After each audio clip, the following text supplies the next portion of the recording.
할렐루야. 우리에게 언제나 다음없는 복을 주신 하나님을 찬양합니다. 오늘은 이렇게 선포합니다. 성령의 열매를 추수합시다. 성령의 열매를 추수합시다. 다시 한번 크게 하세요. 네, 성령의 열매를 추수합시다. 오늘은 교회 여력에 따라서 절기상 추수감사 주일입니다. 그죠? 많은 교회들이 한 해 동안 이 추수할 수 있음에 감사하면서 예배를 드리는 날입니다. 추수할 수 있음에 감사하는 전통을 갖는 것은 사실 나름대로 그 의미와 신앙 성장에 있어서 도움을 줄 수 있다고 생각합니다. 여러분들 교회력이 있죠. 교회가 지키는 절기에 따라서 이렇게 교회력이 있는데, 사실 그 교회력에 따라서 우리가 공부하고 배우는 것도 굉장히 도움이 될 수 있어요. 그렇죠? 예수님의 탄생, 예수님의 죽으심, 부활하심, 성령의 강림, 그리고 이렇게 추수감사 주일 등등 이렇게 할 수 있지만, 그럼에도 불구하고 사실 우리 교회는 이것을 특별히 절기로 지키지 않습니다. 그러한 이유가 과거의 추수감사절 같은 경우는 특히 어떤 거예요? 농경 시대를 살아가면서 감사하는, 그래서 한 해의 그러한 소출에 대해서 감사하는, 추수하는 개념을 갖고 있죠. 그런데 오늘날은 어때요? 우리 공업화, 산업화 되면서 사실 달마다 추수를 하죠.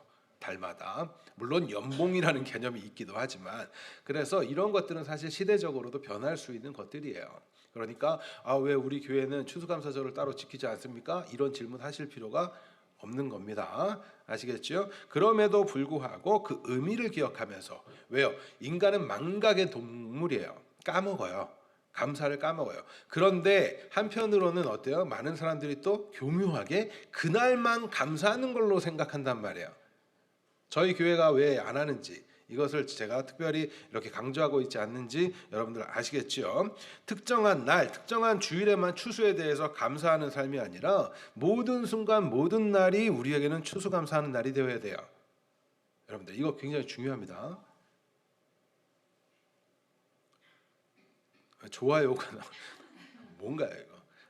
오늘 좀 방송 상태가 고르지 못한 점 여러분들 양해하시고, 그러나 여러분들 분명히 기억하셔야 돼요. 우리에게는 모든 날, 모든 순간이 뭐가 되어야 된다고요? 추수감사 주일이 되어야 하고, 부활절이 되어야 하고, 성령 강림의 주일이 되어야 하고, 성탄절이 되어야 되는 거예요.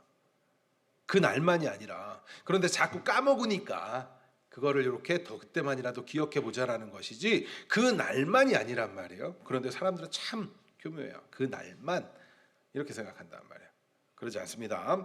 오늘날 우리들에게 있어서 어떻게 모든 주일이, 그러면 주일뿐만 아니라 모든 날이 추수에 감사하는 날이 되고 곧 복된 날이 되며, 어떻게 해야 모든 날이 추수하는 날, 다시 말해서 성령의 열매를 추수하는 복된 삶이 되는가에 관해서 오늘은 우리가 지금 배우고 있는 말씀들을 통해서 살펴보고자 합니다. 먼저 우리에게 모든 날이 추수에 감사하는 날 맞습니까? 그렇습니다. 우리는 이미 성경을 통해서 약속하신 그 예수라는 큰 복을 받았어요. 그렇죠? 여러분들 앞으로 복 주세요가 아니라 우리 이미 복을 받고 있는 자들이잖아요. 성령이 임하는 것과 똑같아요. 우리가 예수님을 주로 고백한다라는 것은 이미 성령을 받은 거죠. 맞아요? 성령을 이미 받으신 거란 말이에요. 그런데 성령의 충만함을 구하는 것처럼 예수라는 복을 우리는 이미 받았죠. 그런데 그 안에서 예수라는 그 복을 더욱더 누리는 것, 이거란 말이에요. 예수님을 따라 살아감으로써 그 더욱 풍성한 시간들을 보내는 삶 자체가 우리가 배우고 깨달은 그 감사의 출발이에요. 시작이에요. 여러분들 예수 믿기 때문에 이미 감사할 수 있는 자들 되는 거예요. 그렇죠? 우리가 어떻게 이러한 사실을 받아들이고 믿을 수 있게 되었습니까? 어떻게 예수라는 것이 복이라는 것, 예수님 자체가 복이라는 사실을 어떻게 깨닫게 되고 알게 되었어요? 우리가 다른 사람들보다 뛰어난 사람들이라서, 선량한 사람들이라서, 우리가 뭔가 대단한 일을 할 수 있는 사람들이라서, 그래서 우리가 이렇게 깨달은 거예요? 아니죠. 우리의 공로가 없어요. 우리가 그 다른 사람들보다도 율법을 다 잘 지켜 행할 것이라는 그러한 사람들이라서 아니잖아요. 우리의 열심, 우리의 노력이 아니라 전적인 하나님의 은혜로 성령 하나님을 통하여 예수님을 영접하게 되었고 믿게 되었기 때문 아니에요? 은혜로. 예수님께서 이루시고 나타내 보이신 그 의로 덧입혀졌기 때문 아니에요? 불의한 자였으나 하나님의 은혜로 성령을 통해서 예수님을 주로 고백함으로써 의롭다함을 받는 것, 그게 뭐예요? 칭의. 얼마나 감사한 일이에요, 여러분들. 여러분들이 의롭대요. 하나님께서 인정하시기로 예수 안에 있는 우리들을 의롭다고 말씀해 주신다고요. 감사하지 않아요? 우리의 실체를 한번 여러분들 잘 보세요. 우리 얼마나 그동안 말씀 들으면서 괴로웠었어요. 맨날 죄인인 것 같고 불가능하다고 하니까 괴로웠잖아요. 그런데 하나님이 이제 우리를 뭐라고요? 의롭다고 여겨주신다. 내가 뭔가 잘한 게 없는데. 우리가 말씀을 배워봤더니, 율법적 말씀을 배워봤더니 우리는 죄인이고 나는 스스로 할 수 없는 자였는데, 그게 얼마나 큰 은혜예요. 이미 우리는 예수님을 복으로 얻은 자들, 예수라는 그 복을 추수한 자들이에요, 여러분들. 이 말이 이해가 되세요? 예수님이라는 복을 추수한 자들이라고요, 여러분들은 이미. 그렇기 때문에 우리는 감사해야 돼요. 예수 복을 우리는 우리의 노력과 우리의 수고도 없이 값없이 베풀어 주신 그 은혜로 추수한 자들이에요. 예수님 안에 거한 삶, 천국의 삶을 우리는 이미 추수한 자들이란 말이에요. 마태복음에 살펴보면 제가 왜 이렇게 추수하는 자들 이렇게 표현을 쓰는지 한번 생각해 보시자고요. 마태복음을 살펴보면 천국을 뭐라고 표현해줘요? 천국 비유를 예수님께서 말씀하시면서 먼저 밭에 감추인 보화다라고 이야기해요. 그렇게 비유로 설명하신 예수님의 말씀이 나오는데, 그 말씀을 살펴보면 천국을 소유하는 것은 밭에 감추인 보화를 발견하고 그 밭을 사고 그 보화를 캐낸 자들, 추수한 자들이라는 사실을 알 수 있어요. 바로 감추인 보화. 그 감추인 보화가 뭐를 설명해 주는 거라고요? 천국. 그러니까 우리가 그것을 보화를 캐낸 사람들은 천국을 소유한 자들이고, 그런데 그 천국은 뭐라고 우리 배웠어요? 하나님과 하나님의 백성이 함께하는 나라고, 곧 누구? 예수님 안에 거하는 것이고 예수님이 우리 안에 거하는 것이고, 그래서 천국은 다른 말로 하면 예수님이잖아요. 이해가 되시죠? 예수 믿는 게 여러분들, 그래서 우리는 천국을 이 땅에서 맛보고 누리는 것이고 영원히 하나님과 함께하기 때문에 예수 안에 거하는 그 삶이 연장되어지는 거란 말이에요. 그래서 예수님과 함께하는 삶을 얻게 된 자들이라고요. 그렇죠? 그래서 마태복음 13장 44절 우리 같이 읽겠습니다. 마태복음 13장 44절 시작.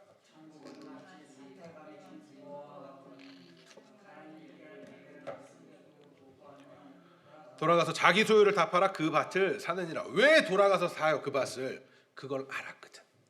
그게 진짜인 줄 알았거든. 마치 여러분들 중고 물품점이나 옛날 그런 막 이렇게 옛날 물건들 있는 데 가서 그냥 나는 버렸는, 뭐 싸게 그냥 팔았는데 그걸 보는 사람은, 진짜인 걸 알 수 있는 눈을 갖고 있는 사람은, 그래서 얼마 전에 또 굉장히 경매가 팔리고 막 이런 일이 있죠. 왜? 그 사람은 보니까 아는 거거든. 깨닫게 된 자들은 어떻게 해요? 밭에 감추인 보화가 예수님이라는 걸 알게 되고 그게 천국이라는 걸 알게 된 자들. 그러니까 그 밭 사고 그걸 추수하는 거예요. 뿐만 아니라 그 앞의 내용, 그 앞의 내용을 보면 예수님을 믿게 된 자들은 이미 예수님에 의해서 추수된 자들이라는 사실도 알 수가 있어요. 마태복음 13장 37절부터 43절입니다.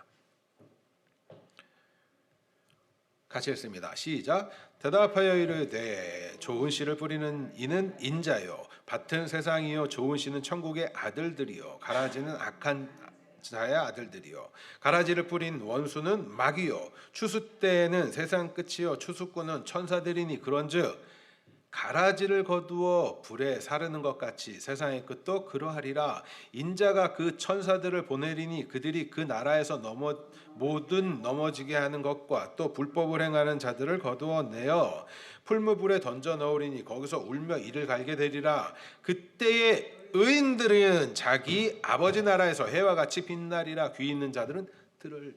자 보세요, 뭐라고 얘기하는 거예요. 지금 좋은 씨를 뿌리는 이는 인자래요.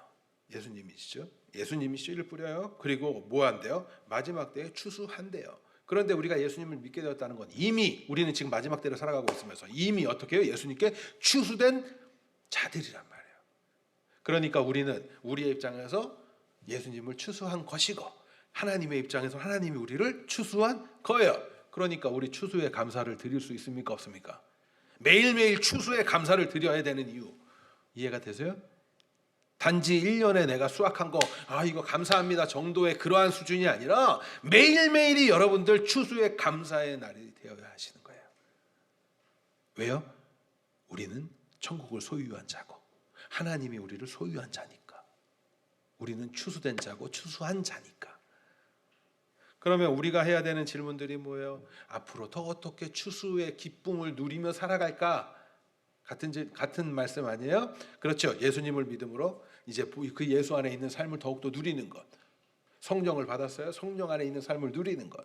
하나님의 백성이 되었어요. 하나님의 백성답게 사는 것. 같은 말이죠. 다. 자, 우리가 43절에서 의인들, 여러분들 어떤 자들이 의인이에요? 예수 믿는 사람, 예수님을 영접하게 된 자들, 예수님을 믿는 자들, 예수님을 믿고 의롭다함을 받은 자들. 그래서 칭의의 개념이 얼마나 중요한지 아시겠죠?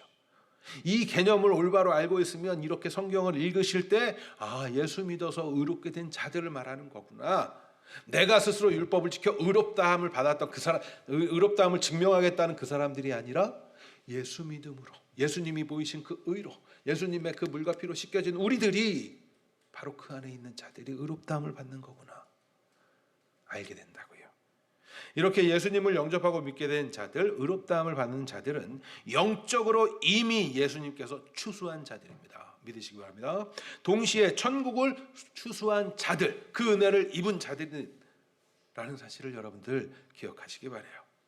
하나님의 입장에서 하나님께서 추수한 자, 우리의 입장에서는 우리가 추수한 것. 이게 하나님이 100% 우리를 구원하시면서 우리가 또 100% 하나님을 믿는 것. 이게 구속의 개념이에요. 이런 관점에서 예수님을 믿게 된 이후의 삶은 그렇기 때문에 우리는 추수된 자로서의 삶을 살아야 되고 추수한 자로서의 삶을 이제 살아야겠지요. 네, 그렇죠? 추수한 자로서 이제 추수당한 자로서의 삶을 살아야 되는 거예요. 그런데 이런 교훈들을 어디에 개념 안에 제가 쌓으라고 말씀드렸어요? 지난 시간에 네? 쓰는 거에 주목하지 마시고 어디에 쌓으라고 말씀드렸어요? 이런 개념들을 대답을 못하시는 여러분들을 보면서 제가 깜짝 놀랍니다. 네? 어디에 기초하라고 그랬어요? 칭의. 어렵게 생각하지 마세요. 저는 제가 질문할 때는 보통 여러분들이 다 가르쳐 드린 걸 질문해요. 그러니까 배우신 걸 자꾸 떠올리세요. 예? 여러분들 어디에 이런 교훈들을 쌓으라고 그랬어요? 칭의에 쌓으란 말이에요. 칭의라는 개념 안에 이 은혜로운 개념 안에 성경적 가르침을 세우고 이것을 깨달아서 아는 그 감동 위에 여러분들의 삶을 더하란 말이에요. 그러니까 우리 신앙의 기초가 뭐가 되라고요? 칭의가 되라고요. 칭의 안에 뭐가 다 있어요? 예수님의 공로가 있고 하나님 나라에 들어갈 수 있는 조건은 뭐예요? 의로워야 되는 거잖아요. 그거 어떻게 이루세요? 예수님이 이루시고 그 칭의를 알려면 율법을 알아야 되고 맞습니까? 우리는 불의하다는 거, 죄를 깨닫게 되고 다 있잖아요. 다. 그러니까 여기에 그런데 우리를 의롭게 여겨주신다고 하나님이 거기에 감격이 없어요?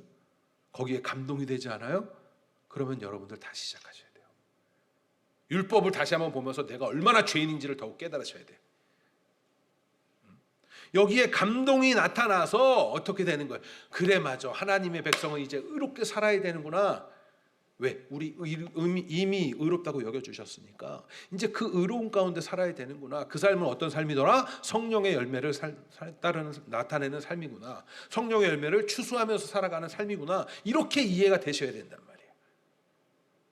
그것이 오늘 갈라디아서를 잘 이해하시는 거예요. 그리고 우리의 신앙을 올바르게 건강하게 만들어가는 거예요.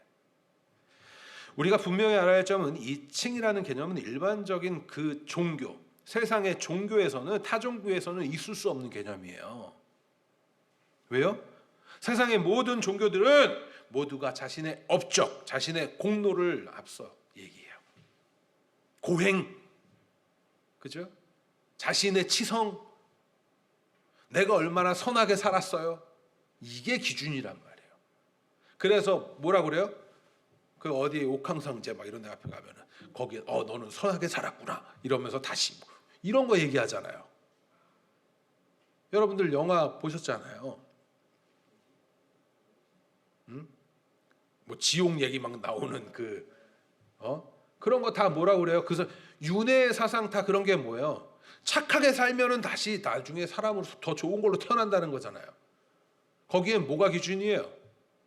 내가 뭘 했는가가 중요하단 말이에요. 그러니까 그래서 불교인들이나 다른 종교의 사람들이 더 선량해 보일 수 있고요. 더 좋은 사람처럼 양심적으로 보일 수 있는 거예요. 왜? 그들은 자기가 해야 되거든. 아시겠어요? 그러니까 그들의 그 모습을 보면서 저 사람들이 잘 가는 거 아니야? 이렇게 생각하시면 안 돼요. 모든 종교는 자신의 업적, 공로, 자신들이 내세우는 정의, 의로움, 선행 이것들을 통해서 자신이 생각하는 그리는 그 복을 추구하는 거예요. 따라서 칭의는 이 개념은 우리 기독교만의 예수 믿는 자들만의 아주 특별한 거예요. 근데 이거를 잘 모르고 있으면 되겠습니까? 잘 알고 계셔야죠. 여기에 싸우시란 말이에요. 여기에. 예수님 안에서 의롭다함을 받는 그 상태로 살아가는 것이 얼마나 복된 삶인지를 여러분들 아셔야 돼요. 얼마나 기쁜 삶이에요. 이제 앞으로 우리에게 더 이상 정죄함이 없대요. 왜? 우리의 앞으로 지을 모든 죄까지도 주님 사하셨으니까. 예수 안에만 있으면. 예수 안에만 있으면. 그러니까 우리 앞으로 실수해도 괜찮아요. 그런데 어떻게 해요? 내가 세상에서 내 맘대로 이제 막 살아야지 그리 간다고요? 그리 갈 수가 없더라. 왜? 우리 안에 누가 거하시니까? 성령이 거하시고 성령은 열매 맺게 하시니까. 그럼 우리는 어떻게 해야 돼요? 성령에 이끄는 대로 따라가는 삶을 살아가셔야 되는 거예요. 그래서 우리가 의롭게 되었음을 여러분들 많이 묵상하세요. 그렇게 예수님의 그 의로 덧입혀졌음을 많이 묵상하세요. 우리의 삶 속에서 실패하셨어요? 실패를 하셨습니까? 그러면 다시금 예수님께 붙들리는 거예요. 붙잡으시는 거예요. 아까 전에 기도하셨죠. 주님께서 우리 손잡고 계신단 말이에요.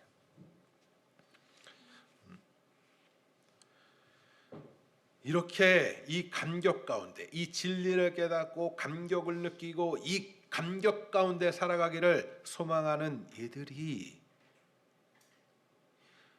이 모든 순간을 이제는 추수의 기쁨으로 느끼고 추수하는 삶으로 나아가게 되는 거예요. 여러분들 추수하는 삶이 되시기 바랍니다. 무엇을? 성령의 열매를. 뿐만 아니라 지난 시간에 배운 바와 같이 우리는 이제 성령의 열매를 맺는 그 삶으로 자라가게 되는 거예요. 똑같은 표현이죠. 성령의 열매를 맺는 삶은 오늘 추수와 관련돼서 표현하면 성령의 열매를 맺는 추수하는 삶이에요. 그렇죠? 여러분들 안에 성령이 우리 안에 거하시면 우리로부터 뭐가 나와요? 성령의 열매가 나오게 될 거예요. 그렇죠? 그거를 우리가 나타내 보인다는 건 결국 그 열매를 추수했다는 거예요. 성령의 열매를 추수하기 바랍니다. 우리 다시 한번 선포하겠습니다. 성령의 열매를 추수합시다. 다시 한번 크게 하세요. 성령의 열매를 추수합시다. 그렇습니다. 우리는 성령의 열매를 추수할 수 있는 자들이에요. 성령의 열매를 추수할 수 있는 자들. 우리가 어떻게 하나님의 열매를 맺을 수 있는 자들이 되었냐고요. 감사하지 않아요? 기쁘지 않아요? 놀랍지 않아요? 우리가 과거 내어놓는 것은 오직 죄밖에 없었는데. 죄밖에 없었는데. 나만 생각하면서 살아왔는데. 아니 이제 하나님의 뜻을 생각할 수 있는 자가 되었다.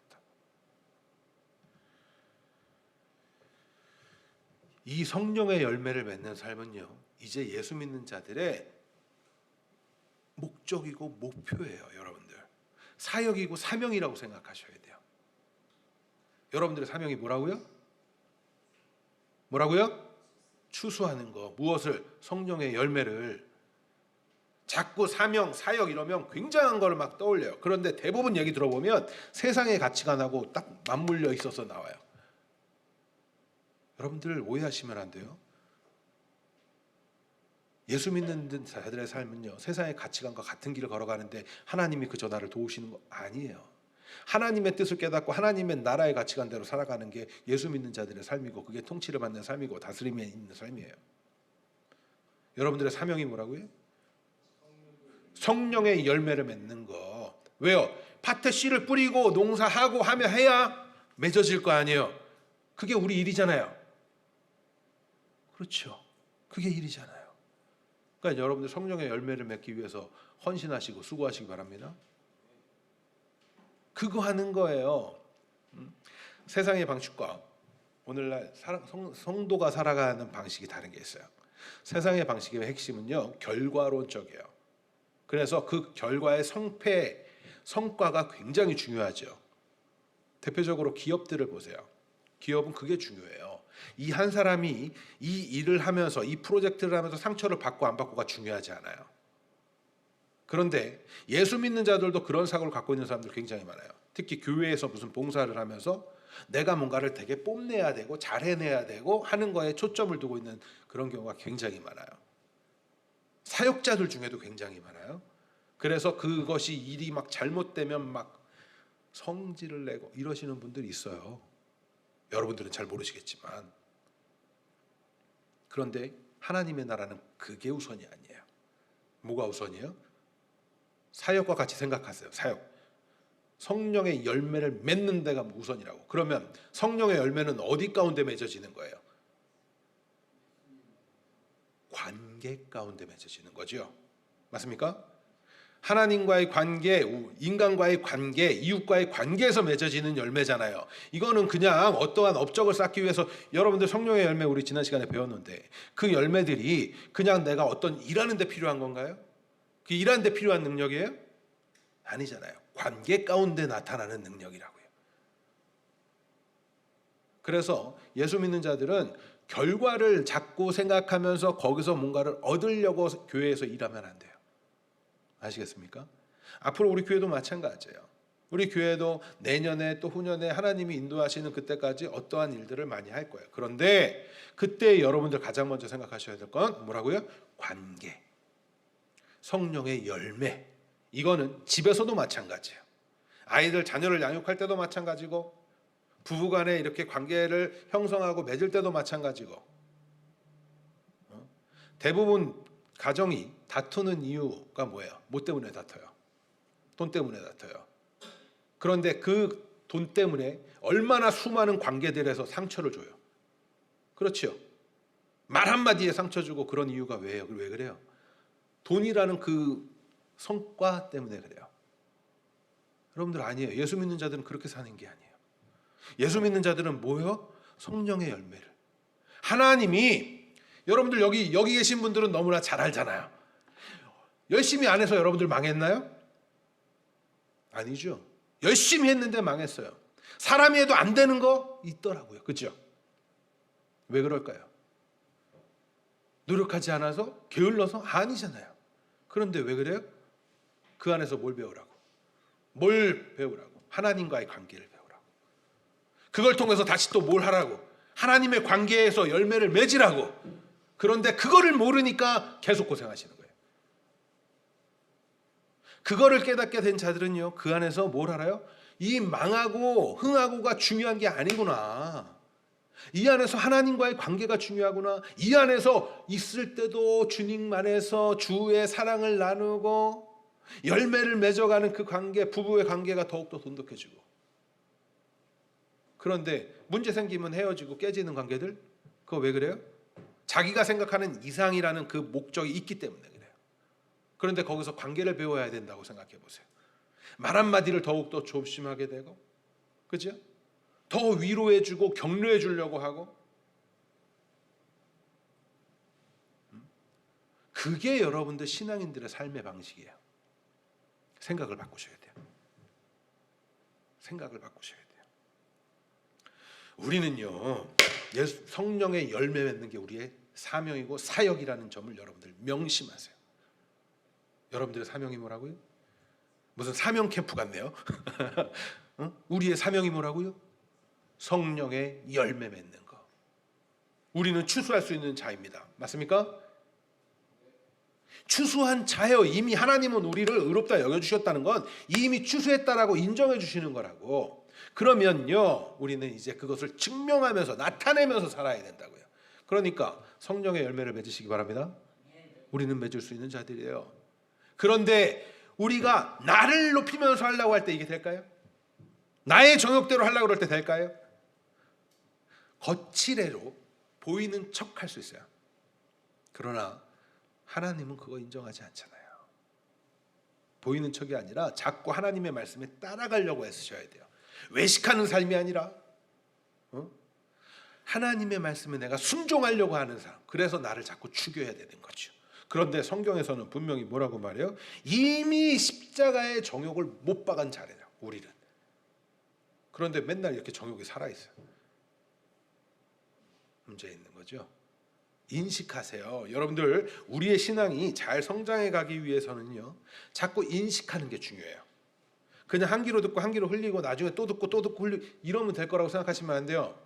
우리가 듣는다는 건 그냥 내 귀로 뭔가 스쳐 지나가는 그거가 듣는 게 아니에요. 그죠? 그것을 듣고 내가 충분히 머리로도 이해하고 소화하고 깊이 묵상하면서 가슴이 뛰어야 돼요. 성령의 열매를 맺기 원합니다.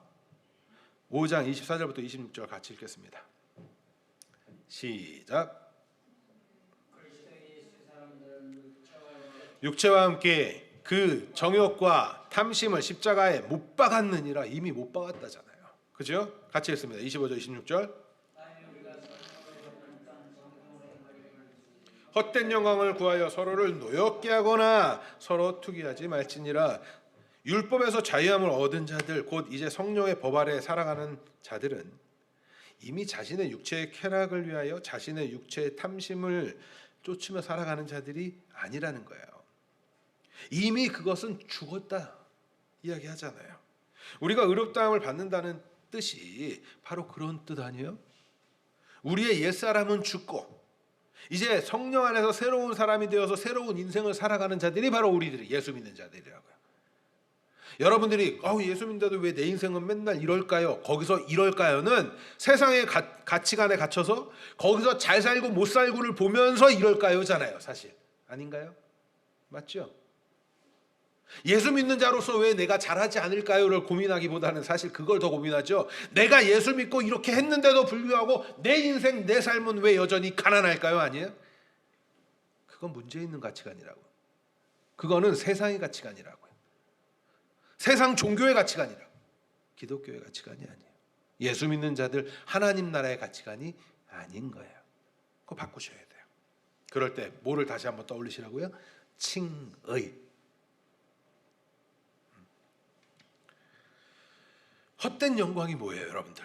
26절에서 말한 헛된 영광을, 그건 뭐예요? 결과적으로 누구를 높이고 싶은 거예요? 나를 높이고 싶은 거예요. 하나님의 영광을 받아야 할 대상은 오직 하나님밖에 안 계십니다. 그런데 내가 영광을 받겠다는 건 여전히 내가 우상화되어 있다는 것이고 내가 하나님 자리에 있다라는 거예요. 나를 뽐내고 싶어하는 거, 나를 인정받고 싶어하는 거. 제가 앞서서 설교 전에 잠깐 그런 말씀 드렸어요. 우리가 예수 믿고 나서는 달라집니다. 어떤 걸로? 내가 나를 인정받고 싶어서 하지 않아요. 그럴 필요가 없거든요. 왜? 하나님이 나 인정해서 줬으면 됐다는 걸 아니까. 우리가 처음에는 어떤 공동체나 처음 가는 데서는 굉장히 자신이 이렇게 좀 나타내져 주기를 바래요. 내가 말하지 않아도, 그래서 그런 심리 중에 하나가 내가 말하지 않아도 내 마음을 알아줬으면 좋겠는 거죠. 근데 여러분들 그게 얼마나 이기적이고 자기 영광을 위한 건지 아십니까? 그거 아셔야 돼요. 이런 얘기하면은 그러시는 분들도 있어요. 왜 이렇게 자존심을 상하게 합니까? 여러분들이 이미 십자가의 정욕을 못 박았다면서요. 예수 믿는 자들은 내 이름이 드러나지 않아도, 내 이름 알려지지 않아도, 내 이름 알려지는 게 중요한 게 아니에요. 뭐가 중요한 거예요? 하나님의 영광이 중요한 거예요. 우리는 자꾸 헛된 영광을 보여요. 그러면서 이름이 알려져가지고 하나님의 영광을 드러내면 참 좋겠는데 대부분의 사람들이 이름이 알려지면 뭐예요? 하나님의 영광을 가리죠. 우리는 클릭하면 안 돼요. 그쪽으로 가면 안 돼요.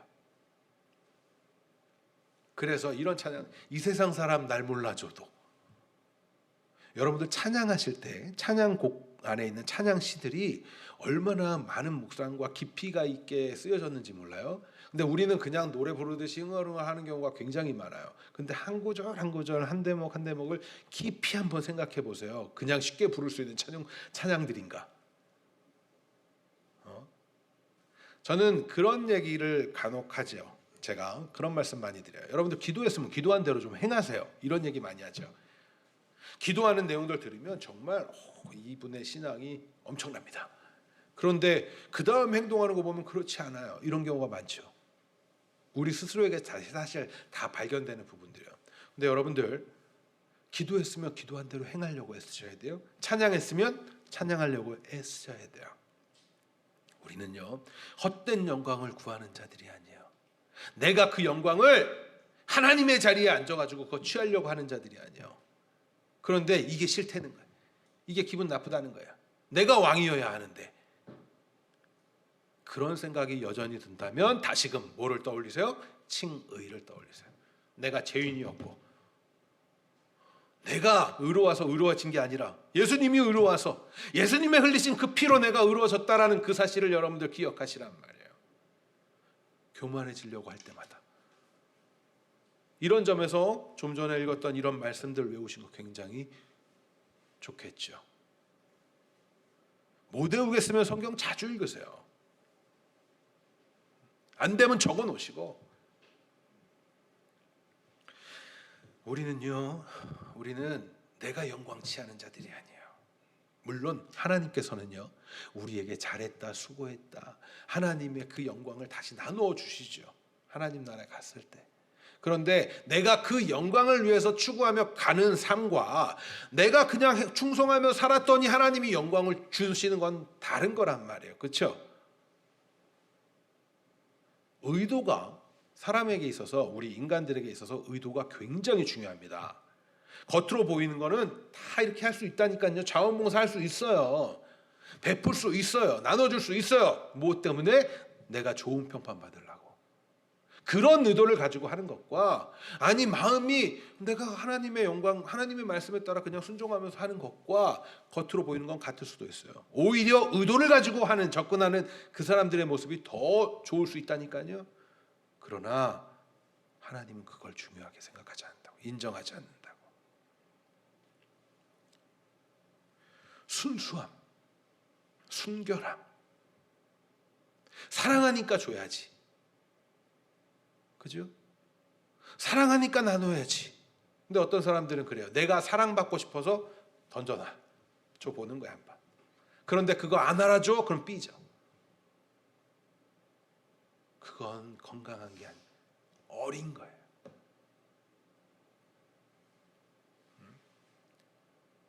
뭔가를 주었을 땐 대가를 바라지 마세요. 뭔가를 섬겼을 때 그 사람의 반응도 기대하지 마세요. 왜요? 사랑은, 우리는 하나님의 말씀에 따라 성령의 열매를 맺기 위해서. 그러면 우리의 삶 속에서 이런 생각을 해보면서 행동할 수 있겠죠. 내가 혹시라도 하나님의 영광을 가리는 일을 하고 있진 않은가? 나의 어떠한 행동이, 나의 어떠한 모습이. 가끔 이런 대화를 하게 됩니다. 성도분들과 대화를 하다 보면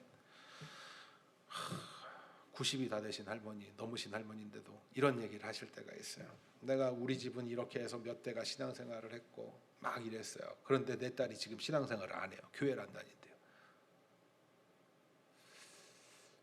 참 안타까워요. 그런 소리를 들을 때. 어떤 모습을 도대체 보였길래? 어떤 모습을, 신앙하는 모습을 보였길래? 여러분들, 제가 부모님들에게 특별히 그런 얘기하죠. 여러분들이 자녀들에게 물려줘야 될 건 신앙입니다. 신앙입니다 하죠. 애들이 신앙생활 제대로 못하고 다른 길로 가는 건 왜 그래요? 부모가 잘못해서 그래요. 여러분들, 이거 굉장히 중요한 부분이에요.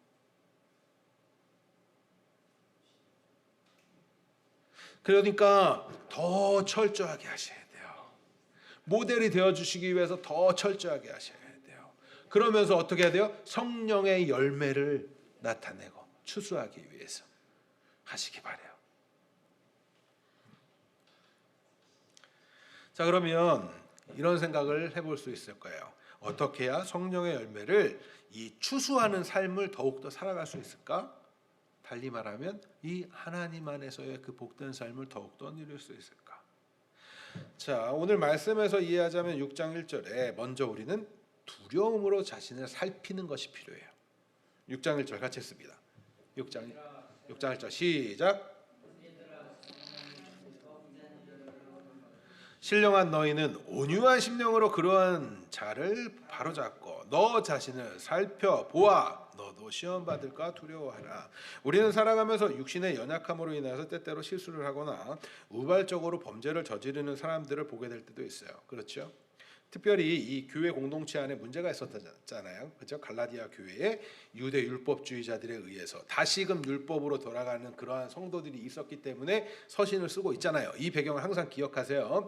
이러고 있는 상태 가운데 다시 이제 율법으로 돌아간 사람들이 다시 뭔가를 잘못한 일들이 있는 거잖아요. 그렇죠? 그러한 이들에게 이제 권면하게 되는 상황들이 발생을 하는 거예요. 그런데 이때에 얘기하는 게 뭐래요? 범죄한 일이 드러나거든 신령한 너희는 어떤 마음으로? 온유한 심령으로. 이건 누구의 열매요? 성령의 열매죠. 그러한 자를 바로잡고 너 자신을 살펴보아 너도 시험 받을까. 우리가 누군가에게 충원을 하고 뭔가를 할 때에 굉장히 조심스러운 부분이 뭐예요? 나는 그렇게 살지 않으면서 뭔가 비난하고 손가락질하고. 사람들이 악한 게 뭐냐면 뒤에서 남 험담하는 거를 굉장히 즐겨요.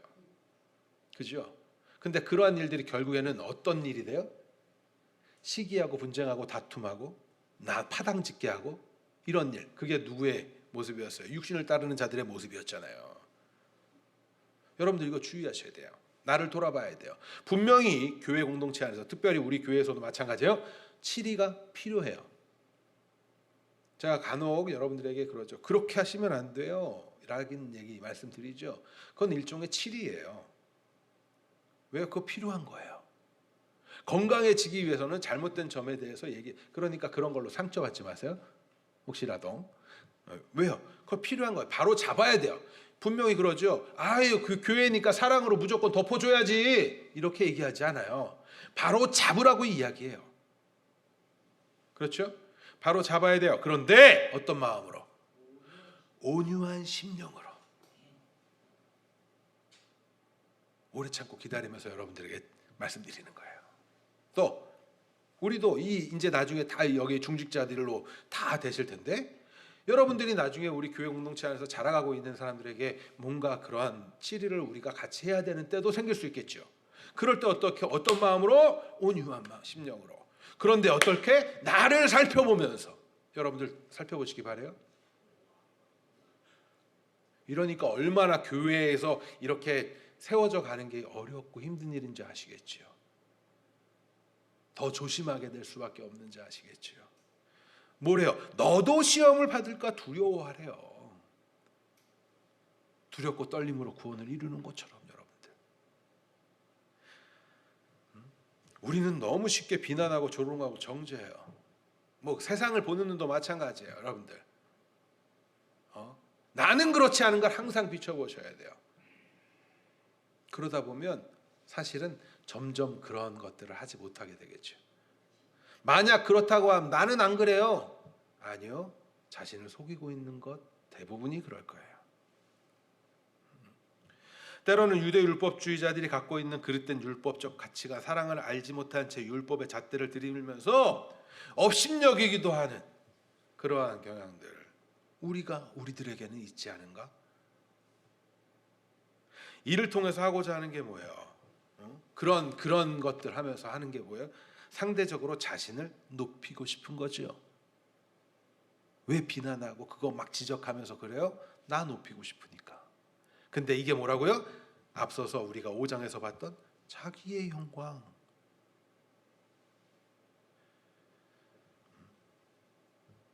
여러분들 분명 우리는 잘못된 부분들을 고치고 치료해야 돼요. 개선해 나가야 돼요. 그러나 이때에 우리는 온유한 심령으로 나를 살피면서 혹시라도 나를 높이기 위해서 이런 것 하고 있는 건 아닌가? 라고 주의하면서 그러한 자세. 이런 게 성령의 열매를 맺어가는 방법이고 누려가는 방법인 거예요. 뿐만 아니라 우리는 자고하지 않기 위해서, 자신 스스로 영광을 가로채지 않기 위해서 자꾸 살펴야 되는 거예요. 다음으로 우리는요, 그리스도의 법을 성취하기 위해서 서로 이웃들의 짐을 져줘야 되는 거예요. 2절부터 5절까지 같이 읽겠습니다. 2절부터 5절 시작.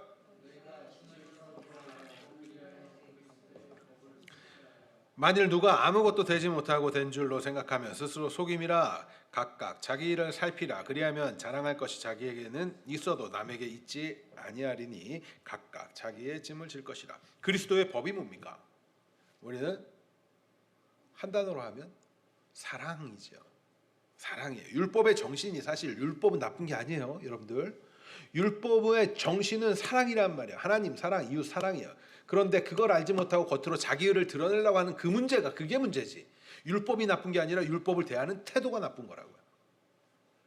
그리스도의 법은 사랑입니다. 이런 성취가 이루어지기 위해서 우리가 해야 하는 수고가 바로 서로 짐을 지어주는 거예요.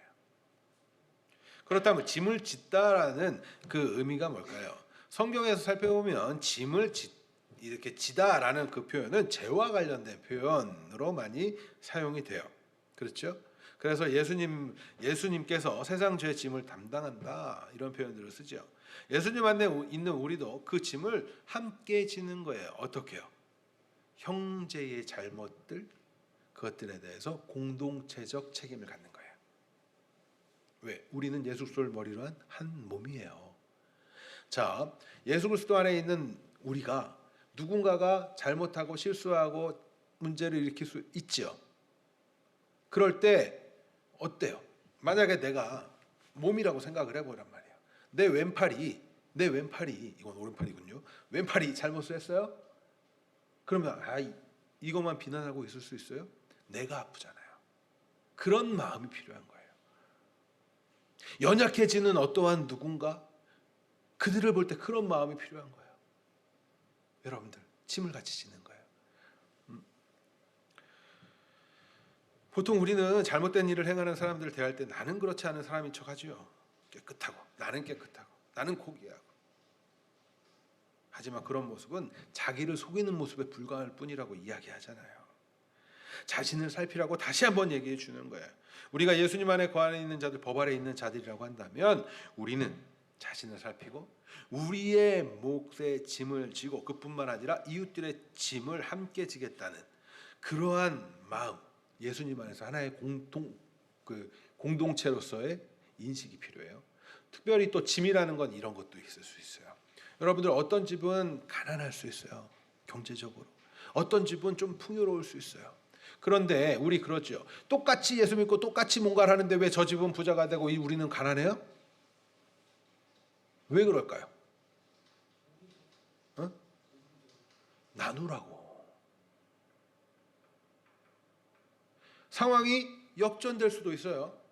그렇죠? 어떤 집은 굉장히 못 살다가 잘 살게 될 수도 있고, 잘 살다가 못 살게 될 수도 있어요. 그런데 왜 그럴까요? 나누라고. 한 몸인데 왼쪽 팔이 다치면 오른쪽 팔이 그걸 도와야 되잖아요. 나누라고. 짐 서로 같이 지는 거예요. 그런데 자꾸 이렇게 생각해요. 우리 집, 나. 예수 믿는 자들은 그런 사고에서 벗어나야 돼요. 그래서 연약한 자들이 어디 부분이 있는지를 살피는 거예요. 내가 하나님이 주신 달란트를 가지고 그래서 여기도 도울 수 있어야 되고, 여기를 섬길 수 있어야 되고, 또 받는 사람도 감사한 마음으로 그거 잘 받으셔야 되는 거예요. 부끄러워서 나는 교회에다가 말 못해요, 이것도 문제 있는 거예요, 여러분들. 그것도 문제 있는 거예요. 경제적으로 힘들어요, 말할 수 있어야 돼요. 교회는 그런 거예요. 왜? 한 몸인데. 내가 어떠한 시간적으로 도움이 필요해요, 아니면 지식적으로 도움이 필요해요, 말할 수 있어야 되는 거예요.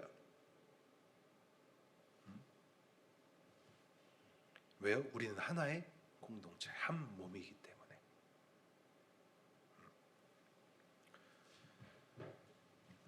어떤 사람들은 이런 거 안에서도 자기를 자꾸 내세우려고 해요. 그런데 그러면 안 돼요. 우린 한 몸이니까. 여러분들 보세요. 우리 가정을 예로 들어 봅시다.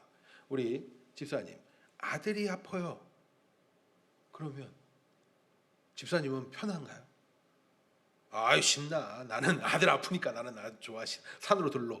우리 권사님 아들이 혹시라도 바빠 너무 바빠 밥도 못 먹어. 근데 나는 맛있는 거 맨날 먹으러 사. 이럴 수 있나요?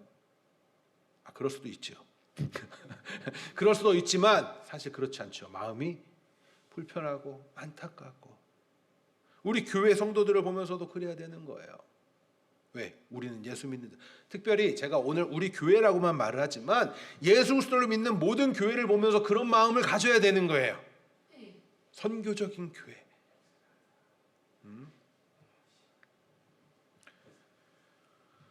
우리는 예수님 안에서 추수된 자들이고 추수한 자들이잖아요.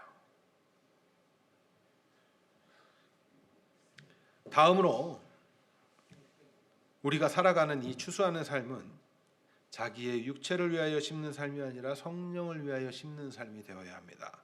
6절부터 우리 같이 읽도록 하겠습니다. 6절부터 9절까지 같이 읽겠습니다. 시작.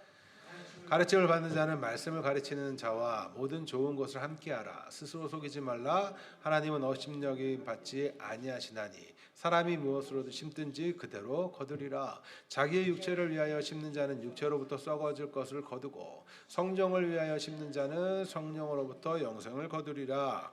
우리 9절. 우리가 선을 행하되 낙심하지 말지니 포기하지 아니하는 때가 이름에 거두리라. 아멘. 많은 사람들이 수익을 얻으면 일반적으로 추수를 하면 무엇을 우선해둬요? 보통 좀 전에 말씀 힌트를 드렸는데 나나 내 자식, 우리 가정 이렇게 그래서 윤택한 삶을 사는 것에 그것을 최우선에 두지요. 그래서 때로는 그 도가 너무 지나쳐서 옆에서는 굶고 있고 옆에서는 한 끼를 걱정하는데 내 창고에는 썩어나가는 음식들이 그렇게 많지요. 여러분들 예수 믿는 자들은 그렇게 살면 안 됩니다. 이거 심각한 거예요. 미국의 예를 잠깐 얘기하자면 미국이 기독교를 기반으로 한 나라임에도 불구하고 그들이 그런 모습을 보여주지 못하죠. 여러분들 그건 우리가 건강하게 살아가는 모습이 아닌 거예요. 내 배만 채우면 된다고? 예수님을 믿는다고 하면서 그러면 안 되죠. 그러나 우리가 예수님 안에서 하나된 공동체라는 사실을 깨닫고 믿는 분들이라고 한다면 우리는 이제 자기의 육체를 위하여 심는 자가 아니라 성령을 위하여 심는 자가 되어야 합니다. 여러분 성령을 위해서 심으시기 바라요. 그런데 성령을 위해서 심는다는 게 어떤 의미일까요? 사랑하는 거죠. 그럼 성령을 위하여 심는다는 거 우리가 좀 더 한번 생각해 볼게요. 지금까지 배운 내용들로. 자, 하나님의 뜻은 무엇입니까? 하나님의 뜻은 하나님과 하나님의 백성이 함께하는 거예요. 하나님의 나라, 하나님의 나라를 이루어 가시는 그 역할을 하시는 게 바로 성령이 우리들 가운데 임하시면서 행하시는 거고 우리는 우리의 삶을 통하여서 성령의 열매를 맺는 삶을 살아가면 그것이 하나님의 나라가 확장되어지는 거고 추수하는 삶을 사는 거죠. 맞습니까? 다 이해가 되시죠? 그러면 우리가 성령을 위해서 심는다는 그 안에서는 뭐가 있어야 돼요? 하나님의 나라의 확장이 있어야 되고 하나님의 성령의 열매를 맺는 것의 의미가 포함되어야 하는 거예요. 그렇죠? 그렇기 때문에 이것들을 통해서 때로는 교회 공동체 안에 있는 여러 성도들 그 안에서 성령의 열매를 맺어가는 삶을 위해서 자꾸 짐을 같이 지면서 내어놓는 삶을 살아가는 것. 그렇다고 한다면 그것이 곧 뭐가 되겠어요? 성령을 위하여 심는 것이 되겠죠. 그거는 단순히 물질만을 얘기하는 게 아니에요. 하나님이 각자에게 주신 그 달란트들을 가지고 그거 사는 거예요. 각자에게 주신 달란트들. 서로 도와야 돼요. 서로 짐을 지어야 돼요. 성령을 위해서 심는 일. 이건 여러분들 반드시 하셔야 되는 거예요.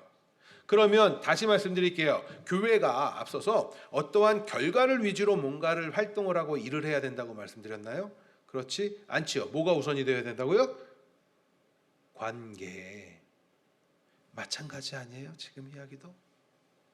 뭔가를 나누고 베풀고 더 있는 자가 없는 자를 섬기고 때로는 시간이 많은 자가 그들을 도와주고 하는 등등등은 뭐를 위해서 하는 거예요? 관계, 하나님 나라의 확장, 하나님과 우리와의 관계, 우리와 이웃과의 관계, 이것을 위해서 하시기 바라요. 그렇기 때문에 없는 이도 있고 있는 이도 있게 하나님은 그렇게 주시는 거예요. 없다고 부끄러워할 게 아니고 있다고 자랑할 게 아닌 거예요. 그거 각자에게 필요한 훈련 시키려고 하시는 거라고. 그것이 바로 성령의 열매를 맺는, 성령을 심는 삶이에요.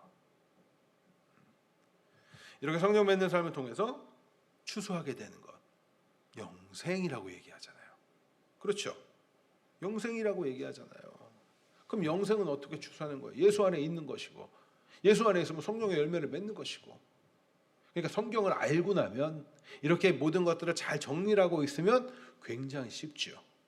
예수 믿는 것이 무엇인가? 추수하면 사는 거구나. 왜? 우리는 추수당한 자니까 이제 우리가 추수하는 거구나. 그 일꾼이구나. 우리의 사명은 뭐더라? 성령의 열매를 맺어가는 거구나. 그거는 어떻게? 관계를 통해서 하는 거구나. 하나님과의 관계, 우리 이웃과의 관계. 그 훈련을 어디서 하는구나? 교회 공동체 안에서 하는구나. 쉽죠? 이런 것들을 잘 정리하고 계시기 바라요. 그런데 오늘 말씀을 보면 좀 6절 말씀이 조금 여러모로 여러분들에게 신경 쓰이게 하는 구절이 될 거예요. 목회자들도 이 부분에 대해서 설교할 때 굉장히 불편해하는 메시지예요. 6절 말씀 같이 읽읍시다. 시작.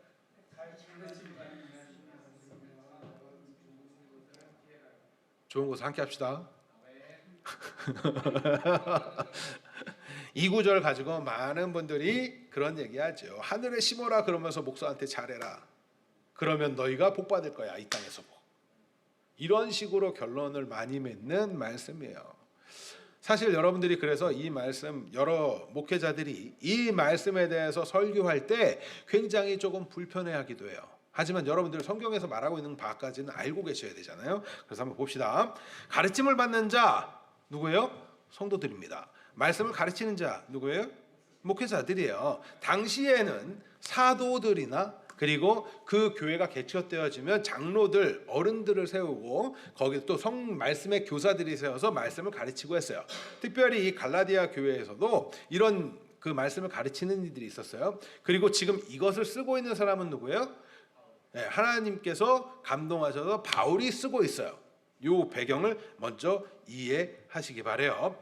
이 이야기를 하면서 뭐라고 얘기하는 거예요? 모든 좋은 것을 함께 하라는 거예요. 좋은 것.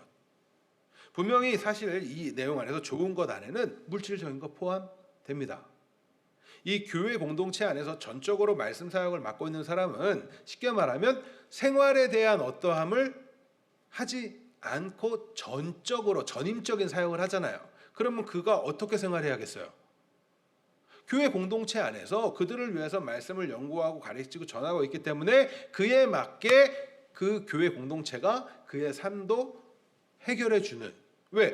그들은 열심히 세상에서 일해서 물질을 소유하고 그것을 통해서 내어놓고 심는 거죠. 그것도 그런 거란 말이야. 말씀을 배운 자는 말씀을 심고 물질을 얻은 자는 물질을 심고 아까 전에 가난한 자를 돕듯 똑같은 거예요. 그런 것은 맞아요.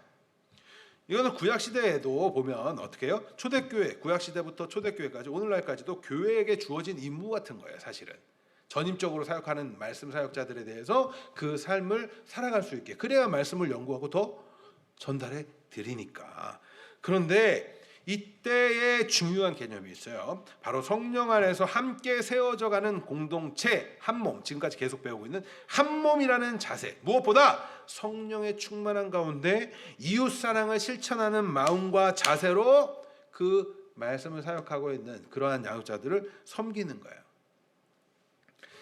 하지만 그렇다고 해서 이 말씀이 그저 목회자들의 물질로 섬겨라 정도의 수준의 말씀은 아니에요. 그렇게 이해하실 필요는 없어요. 왜냐하면 사도 바울은 자비량 선교를 했어요. 자비량 선교를 했어요. 그러니까 나를 지금 섬겨줘 이 말을 하고 싶은 게 아니라는 얘기예요. 아까 배경 말씀드렸죠. 나를 섬겨줘 이 말이 아니에요. 하지만 그럼에도 그렇다고 해서 그 의무가 없어지는 건 아니겠죠. 그거는 이 사역자만의 독특한 방식이었던 거예요. 네. 그런데 이 갈라디아 교회에 가르치고 있는 그들 전적으로 그렇게 지금 당신들을 쫓아다니면서 잘못되지 않기 위해서 수고하고 헌신하고 있는 그들의 삶은 너희들이 책임져 줘야 돼. 지금 이 얘기를 하고 있는 거란 말이에요. 그러면 하나님의 공동체 그것을 위해서 왜 그렇게 섬겨주라고 하고 있는 걸까요? 그 목적이 뭐예요? 그들은 뭐 때문에 그렇게 말씀을 전하고 있어요? 성도들이 자라가도록, 성도들이 하나님의 백성답게 살아가도록, 하나님의 나라가 확장되어져 가도록 그러기 위해서 하는 거죠. 그렇기 때문에 목회자들의 그 헌신을 통해서 뭐가 돼요? 하나님의 나라가 확장되어져 가고 하나님의 성도들이 자라가는 것이고 하나님의 나라가 확장되는 것이니까 그것에 동참할 수 있는 기회이기도 한 거예요. 이해가 되시죠? 이해가 되시죠? 여러분들 보다 큰 그 뜻을 이해하셔야 돼요. 여러분들이 목회자에게 뭐 한다고 해서 그냥 뭐 나한테 이거 해주니까 나한테 말씀 전해주니까 저 목사 수고하니까 저 목회자들 저 사역자들 수고하니까 우리가 살해줘야죠 이래서 교회 주는 게 아니라 여러분들 그 마음을 가셔야 돼. 하나님 나라의 확장을 위한 방법이구나. 그럼 그 여러분들이 그 섬기는 그것 자체가 뭐예요? 하나님 나라의 확장을 위한 성령에 의해 섬기는 심는 거라고. 이렇게 되는 거예요. 이해가 되시죠? 그러니까 우리가 그냥 단순히 이 정도에서 목회자들 섬기면 내가 복 받을 거야 이렇게 이해하시면 안 돼요. 이 말씀은 여러분들은 그렇게 동참하는 거예요. 그런데 그거보다 더 중요한 건 이 안에 모든이라는 단어예요. 모든 좋은 것을 함께 하래요. 좋은 것도 힘들고 어려운 것도. 그럼 왜요? 사도 바울의 이야기 설교 말씀을 서신의 말씀을 잘 보면 성도들이 곧 영광이다 이렇게 표현해요. 여러분들 존재 자체가 기쁨이 되고 영광이 돼요. 목회자들한테는. 그러니까 여러분들이 잘 자라가시는 것이 가장 좋은 일이에요. 그러니까 모든 안에서 여러분들의 함께하는 모든 순간들이 사실은 우리가 괴롭다고 하고 힘들다고 하고 슬프다고 하는 것도 성도들에게는 좋은 순간인 거예요. 같이 교제할 수 있는 것 자체가 기쁜 일이에요. 하나님의 자녀들이 함께하는 것. 자 보세요. 부모님들이 자녀가 힘든 거, 괴롭고 어려운 거 그거 모르고 싶나요? 우리 권사님 어떠세요? 아들이 힘들고 괴롭고 어려운 거 다 모르고 싶어요? 나 눈 감아버리고 나는 안 들으란다 이러고 싶어요? 아니죠. 알아야 좋죠. 알아야 좋다고. 목회자들도 마찬가지예요. 여러분들의 힘들고 괴롭고 어려운 거 알아야 좋아요. 그러니까 다 같이 나눌 수 있어야 돼요. 공감할 수 있어야 돼요. 같은 생각, 같은 뜻을 가지고. 또 어떤 게 하나님 나라의 동참일까요? 목회자들은 하나님의 말씀을 성경을 통해서 하나님의 뜻을 제대로 깨닫고 그것을 위해서 그 나라를 확장시키기 위해서 열심히 말씀을 전해요. 그럴 때 어떠한 일도 하게 될 거예요. 그렇죠? 우리 교회도 앞으로도 뭔가를 하게 될 수 있어요. 그럴 때 여러분들이 나는 안 할랍니다. 나는 시키지 마세요. 이런 자세여야 할까요? 그렇지 않아요. 그거 왜 하는 거예요? 교회 그냥 커지고 싶어서? 내 이름 알리고 싶어서? 아니에요. 하나님 나라를 위하여서 성경을 통해서 분별해 가시면서 하나님 나라를 위해서 하는 것이 맞다라고 한다면 여러분들은 뭐 하셔야 돼요? 동참하셔야 돼요. 맞습니까? 동참하셔야 돼요.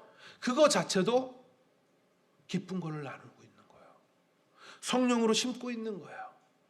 우리는 그래서 그것을 잘 분별하셔야 돼요. 하나님 나라의 확장을 위한 그 일을 하고 있는 것인가 성령으로 심으시기 바랍니다. 여러분들 같이 동참하셔야 돼요. 그런데 성령으로 심으면 성령을 위하여 심으면 뭐가 나와요? 열매가. 이해가 되시죠? 제가 왜 자꾸 성령의 열매를 추수하는 것 이런 얘기를 계속했는지. 말씀을 전하는 자 가르치는 자 사실은요 역할의 구별이 있는 거예요. 역할에. 여러분들이 말씀을 듣고 있으니까 여러분들이 부족한 사람이에요 이런 개념이 아니에요. 말씀을 듣고 있는 자 하나님의 일을 하고 있는 거예요. 여러분들 그러니까 설교를 여러분들 열심히 들으시고 성경 공부를 들으시고 예배에 참석하시고 하는 거에서도 자부심을 가져야 돼. 어떤 걸로? 내가 지금 하나님 나라 사역에 동참하고 있구나. 자부심을 가지세요. 저 목사들은 뭐 잘나서 저 앞에서 떠들고 아니란 말이에요. 역할이 다른 거예요. 역할이 다른 거예요. 그 임무를 잘 감당하고 있는가? 그거는 여러분들이 말씀에 대해서 질문하셔야 돼요. 궁금해하셔야 돼요. 여러분들이 질문하지 않잖아요. 목회자들은 굉장히 편해집니다. 목회자들은 굉장히 나태해질 수 있어요. 그런데 말씀에 대해서 궁금해하고 질문하면 목회자들은 굉장히 바빠지고 굉장히 열심히 생겨지겠죠. 그러면서 우리는 더욱더 건강하게 하나님 나라의 확장을 위해서 걸어가게 되는 거예요, 여러분들. 여러분들, 하나님 나라를 위하여서 심는 자들 되길 간절히 원합니다. 우리는 이미 추수한 자예요. 뭐를? 성령의 열매들을 추수한 자들이에요. 자, 성령의 열매, 우리 지난주에 맛있는 식사를 함께 교제하면서 먹었어요.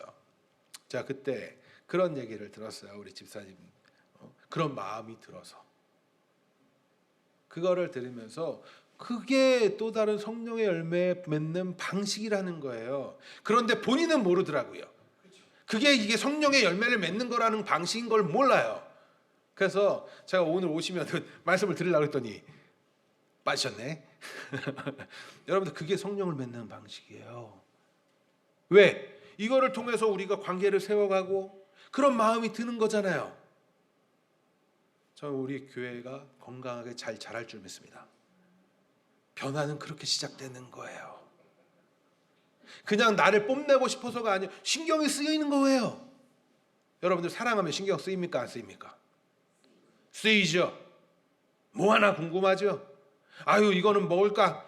궁금해지는 거 그냥 내 생각일까요? 아니에요. 안 하면 내가 더 편한데? 그런데 그렇지 않잖아요. 그렇게 가는 거예요. 교회는 그렇게 성장해 가는 거예요. 자라가는 거예요. 심는 거예요.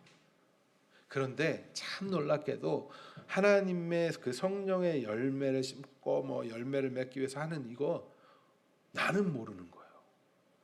나는 맺는지 모르는, 나는 한 줄 모르는 거예요. 모르고 나서 했더니 하나님 그거 너 그렇게 했어 이러시는 거란 말이에요. 그런데 내가 막 나를 뽐내고 싶어서 하는 거, 지금까지 그래왔다면 여러분들 그거는 다 멈추세요. 하실 필요가 없어요. 그래서 제가 말씀드리죠. 마음이 동할 때 해야 된다고. 제가 말씀드리잖아요. 헌금도 마찬가지예요. 여러분들 마음 안 동하시면 헌금하지 마세요. 굶어도 하나님이 굶게 하시면 굶는 거고 먹게 하시면 먹게 될 거예요. 물론 저희 처는 힘들 수 있겠지만 여러분들 걱정하지 마세요. 하나님의 뜻대로 되어지는 게 하나님의 뜻대로 되어지는 삶이 형통한 삶이니까. 그거 믿고 가는 자들이 성도 아니에요? 그렇게 될 약속을 붙들고 가는 게 소망인 거예요. 주 안에 사랑하는 성도 여러분, 우리는 이미 예수님 안에서 추수된 자들이고 천국을 추수한 자들입니다. 믿으십니까?